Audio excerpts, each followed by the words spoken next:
center. Go inside. 5, 4, 3, 2, 0. And liftoff of the Atlas V, launching the first interplanetary mission from the West Coast. And NASA's InSight, the first outer space robotic explorer to study the interior of Mars.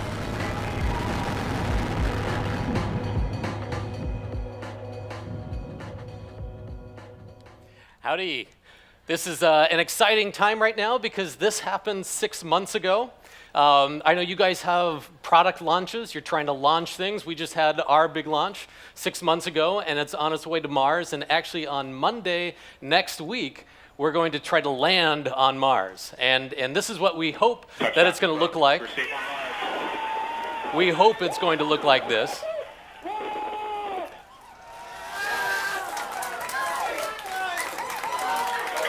Time to see where our curiosity will take us. That was after the last rover got to Mars a couple of years ago. Everyone was excited.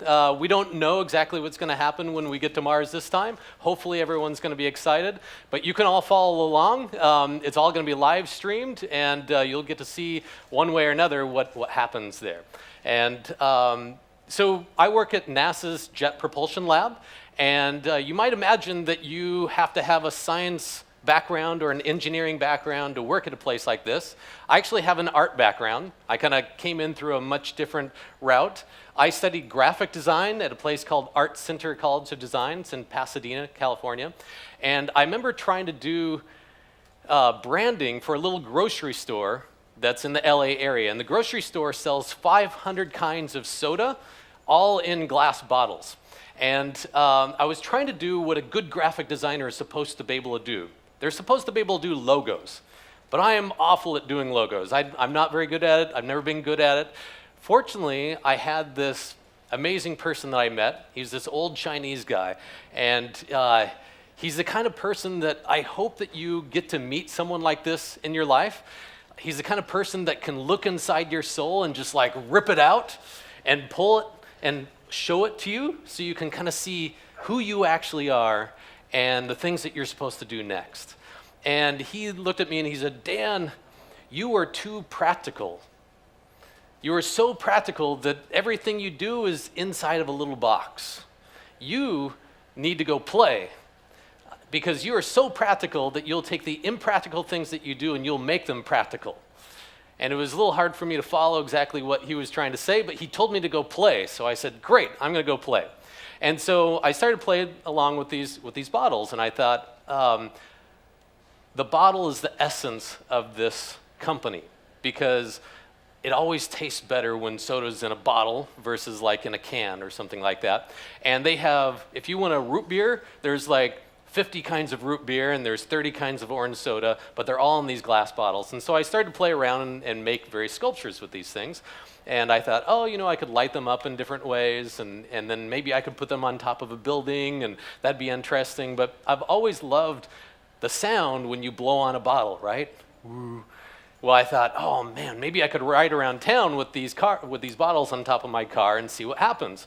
It says does not work, but it looks pretty cool. So unfortunately that didn't work, but I got my friend and I thought maybe he could push it up and down, and that didn't work either, but eventually I got the right angle and the right distance, and it made a beautiful noise, and it'd go woo, woo, woo, woo, woo, woo, woo.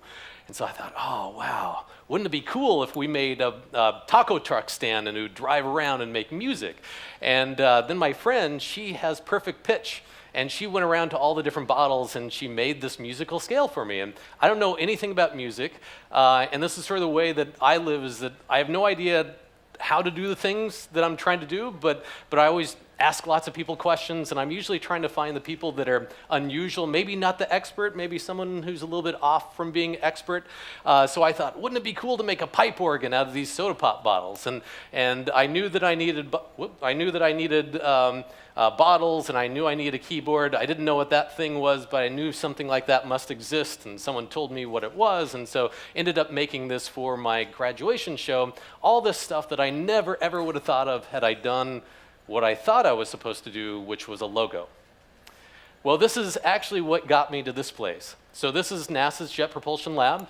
There's about 6,000 people here, and I really think about it as a little city full of entrepreneurs, because they're all trying to become the next mission.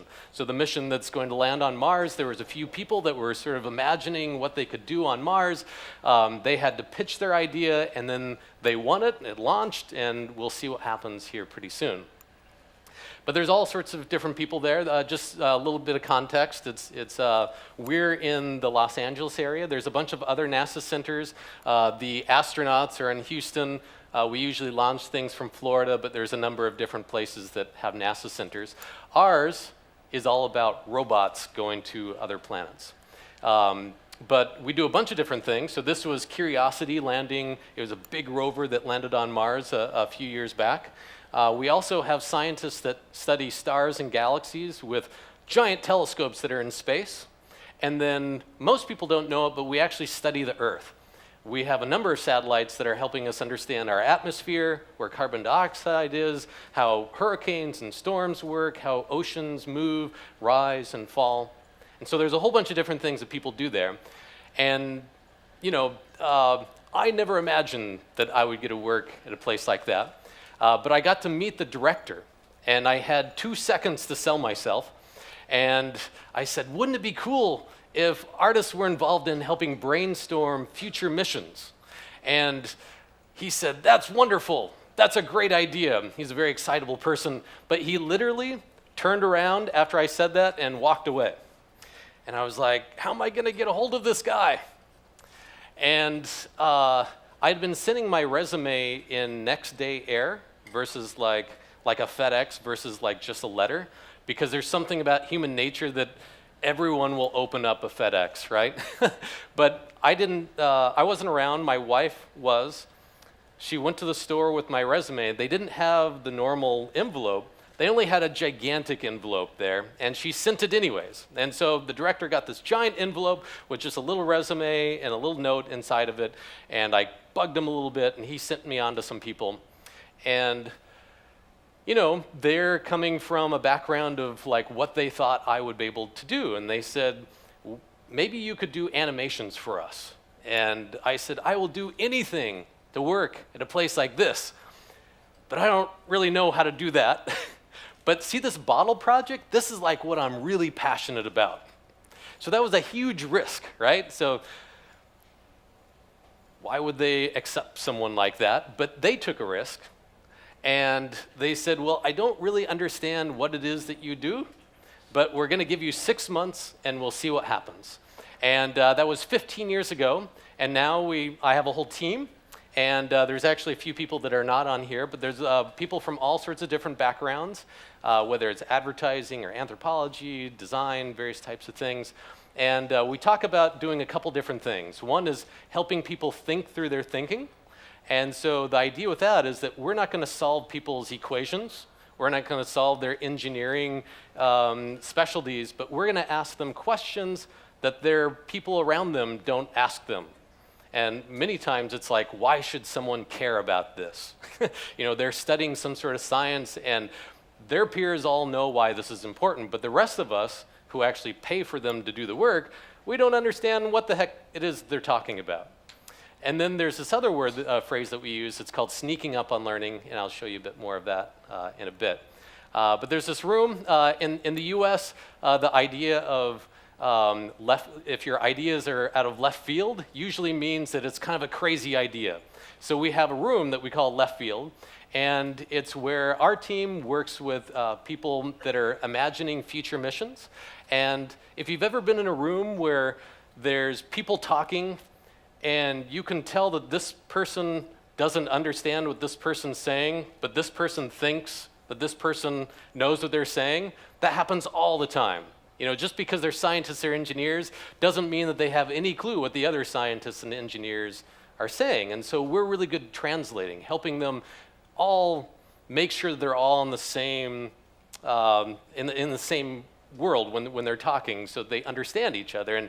And then we also help them sort of tell their story, because if they're trying to convince someone to pay for this mission, they're talking about things really complicated, and the people usually who have the money don't know all that technical jargon, and so we help them sort of use phrases and words that really anyone can understand. Hopefully it's really clear and compelling.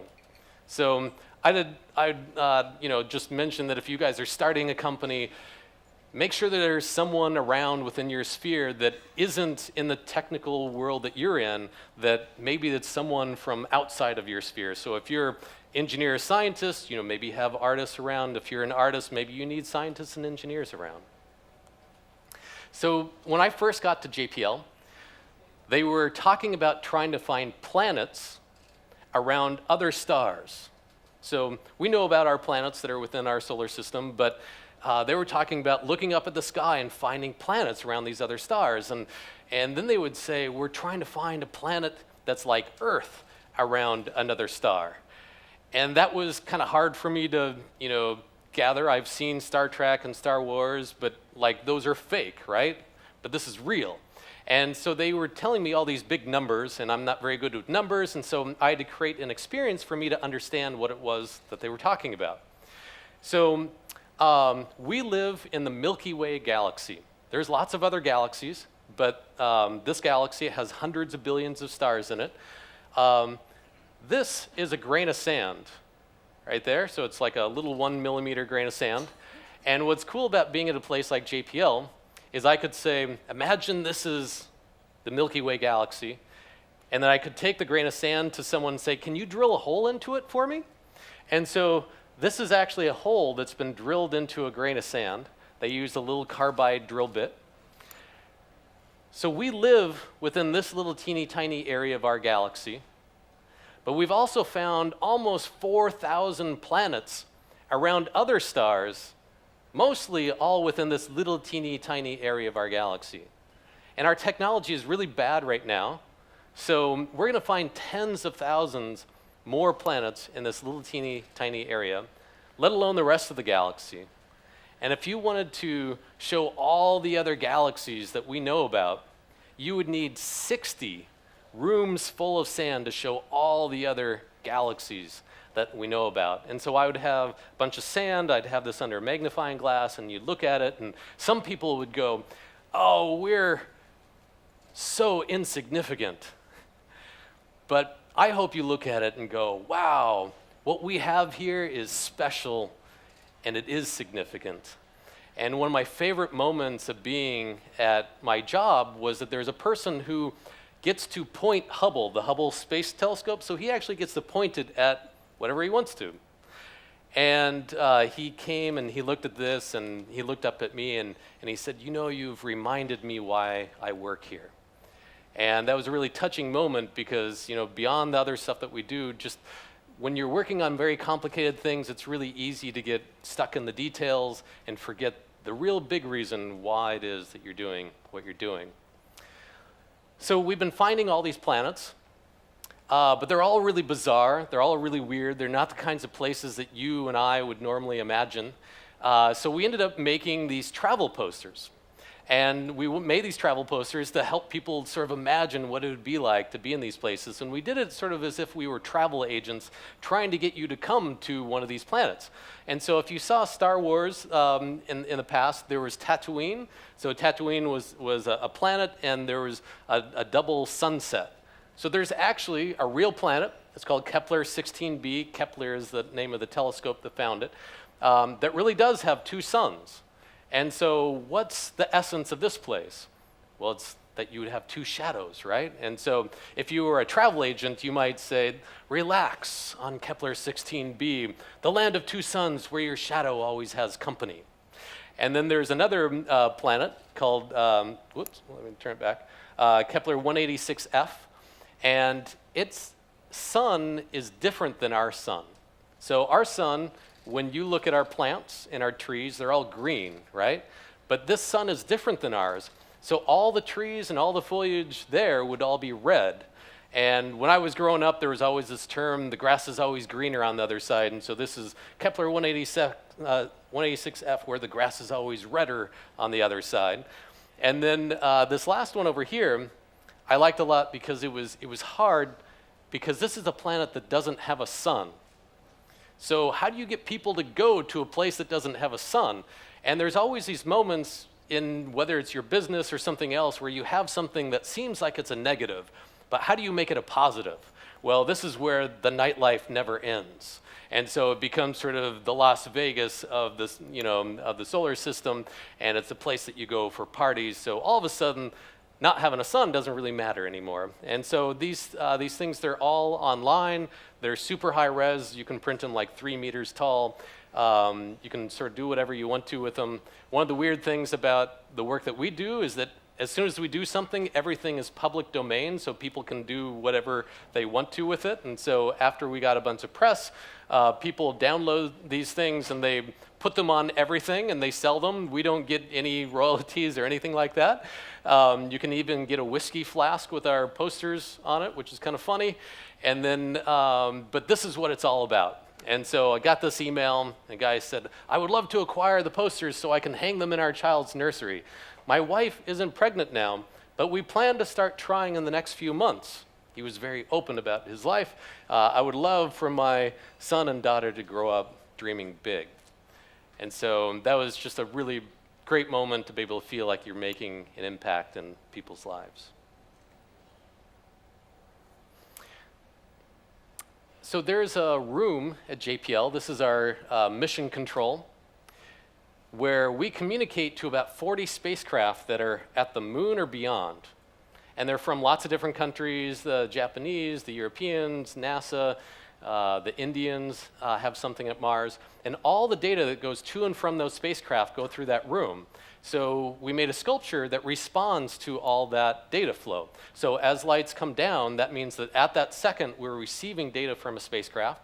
And when lights go up, that means that we're sending data to a spacecraft. And the amount of light that you see is represented by how much data is going back and forth. So Voyager is 40 years old. It can hardly send any information back and forth. You can just barely see that any little drips of data are coming back. But other spacecraft are sending lots of data back and forth. And so this is in the director's lobby at JPL. This is where all the VIPs and where all the big tours go through. And every day, people can go through and get a sense of the heartbeat of space exploration at that particular moment. So again, this is all tied to the exact real-time data that's coming back from space. And so the director who originally allowed me to get hired, he retired a couple of years ago, and we ended up making a little baby version for him. So this is on his desk at Caltech right now, which is kind of fun. This is another way of kind of using the same data. There's a girl named Lois Kim who is Korean, and she's on my team, one of the superstars, and she came up with this really cool idea of doing a robotic sign. And so these robotic signs point to things in real time in space. And so if there's a whole list of names of planets, of spacecraft, of planets around other stars that are in this computer program, and basically they turn every 20 seconds to whatever happens to be, whatever they happen to be pointing to at that moment. So if the International Space Station shows up, then it'll point to it, and so you could go, that's where the International Space Station is. And what's cool is that it's pointing down too, because we always think of space as being up in the sky, but space is all around us, right? We're just kind of floating around, and so Mars could be down there, or Jupiter could be over there. And so that was that just got put up at JPL recently. Someday we hope to make little versions of that too. We'll see. So those are both very visual ways of showing data, but we were also interested in doing something with a different sense. And so I'd mentioned that we study the Earth as well, and there happens to be 19 satellites that are studying the Earth.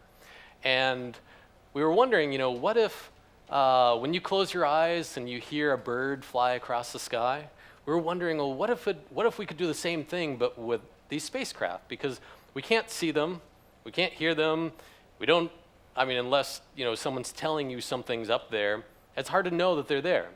And so we ended up working with a sound composer, And what you see here is an array of speakers. So there's 28 speakers. So think of surround sound, but on steroids. And so we can place a sound anywhere in a room. And the composer ended up coming up with a different voice for each of the different 19 satellites. His name is Shane Mirbeck. And then we worked with an architect, Jason Klomoski. He's in Brooklyn, New York. And he came up with this amazing idea of a seashell. So a seashell you listen to, right? And you can hear the ocean. But in our seashell, you can listen to the location of satellites. So when you stand in the center, wherever you hear a sound, and you were to point to it, that's exactly where a satellite is at that moment.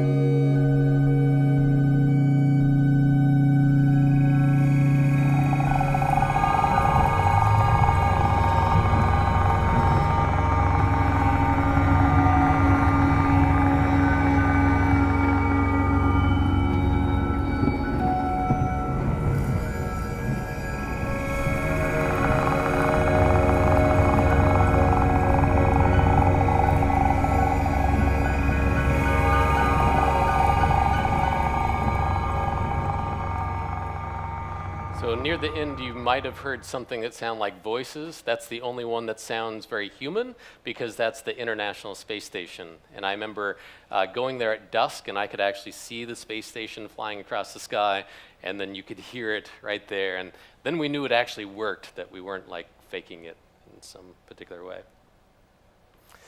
So there's another spacecraft that's, make sure this goes, it's called Juno. And when I first got to JPL, I got to help be part of this process of helping them win this mission. And it's on its way, or it's at Jupiter right now. If you have seen any of these amazing images recently, it's from this spacecraft. But before it got to Jupiter, we couldn't send it directly to Jupiter. We actually had to go out towards Mars and then come back towards the Earth and get really, really close to the Earth and have the Earth slingshot us out to Jupiter. And so we thought, oh, this is a really special moment. This spacecraft is coming back towards the Earth. Is there some way that we could communicate to it? Is there some way we could talk to it? And we started to think about various kinds of social media, but we went really old school. So we didn't do like Twitter or any of that sort of thing. We actually went to, if any of you have some uncles or grandparents that did ham radio operator kinds of people, they beep, beep, beep, beep, beep. Yeah, I saw someone's hand there, yeah. That's what we went with. I'll show you this little video, and we'll go from there. This is my transmitter. Maybe it's something you can use, I don't know.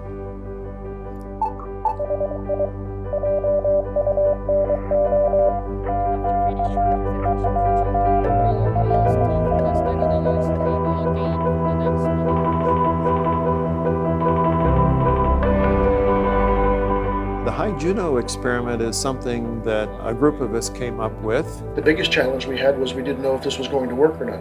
If it works, you know, I'm part of history. This is W6JPL, Jet Propulsion Laboratory in Pasadena, California. Hello, CQ, CQ, CQ.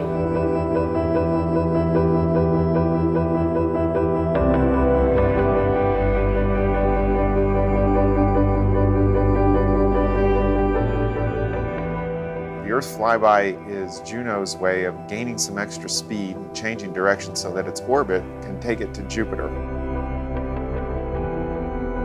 We said, what if we actually sent something to Juno? Basically came up with the idea that we could send Morse code to Juno, enlist the support of amateur radio operators around the world.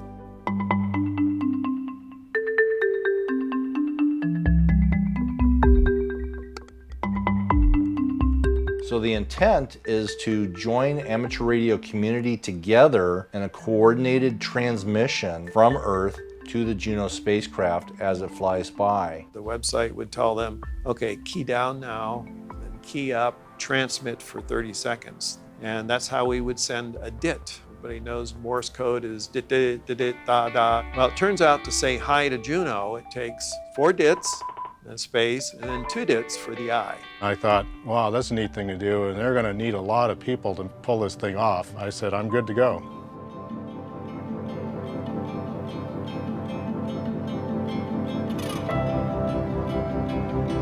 We're getting ready right now. Here we go. And now we are transmitting here.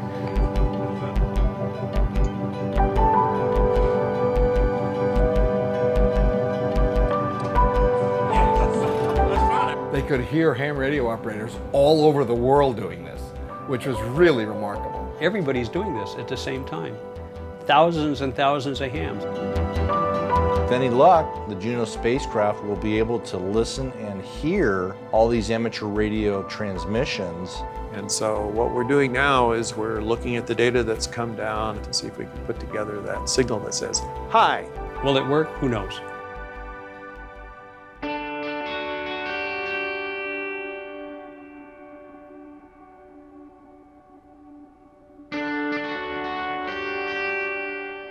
I have the audio from Juno. I'd love you to listen to it.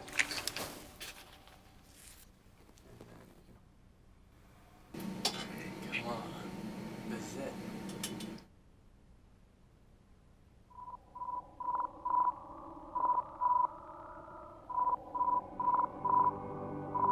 This sounds very cool.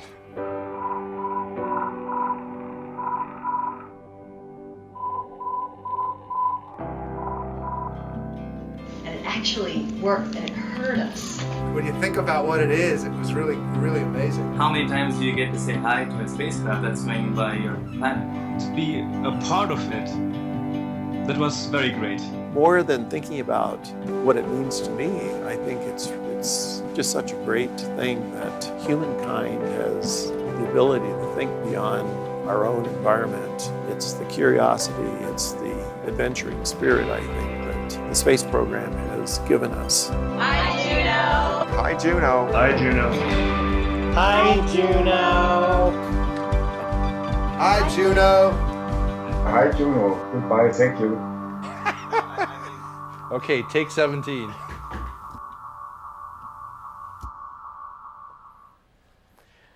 That was a lot of fun to be part of, partially because when we did this, our government had actually shut down. And so we weren't actually allowed to tell anybody about this, but it was really neat that people around the world could get together and do something positive together despite our government. So that's my day job. I get to do a lot of amazing things there, but I love to collaborate with people around the world on other projects. And so me and a couple other folks ended up doing the sculpture in San Jose. So this is the gateway to Silicon Valley. And they wanted a digital sculpture, but it's hard to do something digital that doesn't like become old within 10 minutes, right?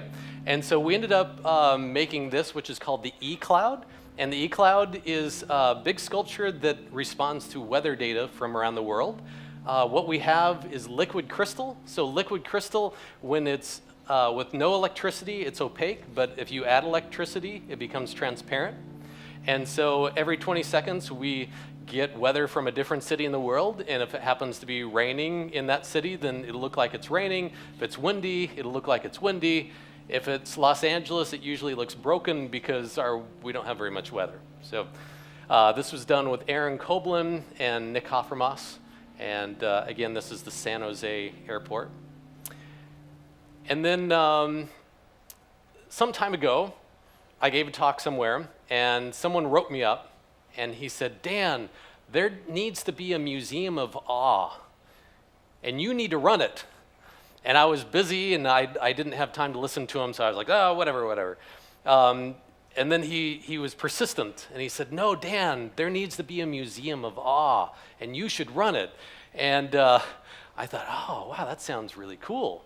You know, it'd be really neat to be the director of the Museum of Awe. And so I got my friend together, David Delgado, who I do a lot of projects with, and we started to think about, well, what is the Museum of Awe? And so David had this good insight. He was like, you know, the Museum of Awe, it's the oldest museum in existence. because it's been around since the beginning of time. It's just that we're distracted, our thumbs are doing this all the time, and we're busy, and we don't enjoy this museum that we actually live in every day. And so then we started to think about, well, what form should this be? And we were thinking, well, maybe it's like an art museum, but it's not pretentious. And maybe it's like a science museum, but instead of about being facts and figures, it's really about curiosity. And maybe it's like a theater, but instead of sitting, in seats watching someone, that you are on the stage and the musicians and the actors are all around you. And the idea is that we would have it'd be a pop-up museum that would, there'd be a different theme for each one. And themes could range from, stars and galaxies, but also to the mundane things that happen to be in your kitchen cupboard, that if you just looked at them in the right way, that they are awe-inspiring. All the way to the human condition, because whenever I've seen a human sacrifice for another human, I'm always in awe of that. And so the idea is that after this maybe 45-minute experience, that you're reminded of what a gift and what a privilege it is to be alive. And this little box here helps me think about that, and I'm going to share with you something here. So this is called a cloud chamber, and you can Google that, cloud chamber. You can make it yourself. It's pretty easy. Basically, it gets really cold down here. You put dry ice down here. It gets super cold. You have some isopropyl alcohol in here. This is just a fish tank. And then you have a light. Let's see. Can we go back to the slides? And this is what happens. So there's a little fog inside of here. And you see the fog here? But the fog isn't what's important. It's the streaks. I don't know if you want to lower some of these lights a little bit, but you'll see little streaks go through. Those streaks are particles that have come from stars that have exploded. So some stars, well, all stars end up exploding in some way or another, and they send particles all over the place, and some of the particles make it to our solar system, some of them make them to Earth, some of them make it to Sol, and some of them fly through this wall and then smash into this little box and leave a little streak, so that for a fraction of a second, it proves to us that there is an invisible world that's not only around us, but through us, because there are millions of these things that are flying through you right this second. You just can't see them. So our bodies are made of atoms.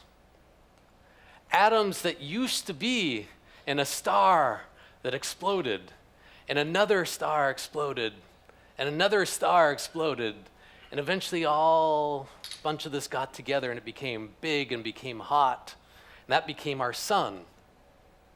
And then some of the atoms formed to make our planets, and some of them formed the trees and the animals and the rocks.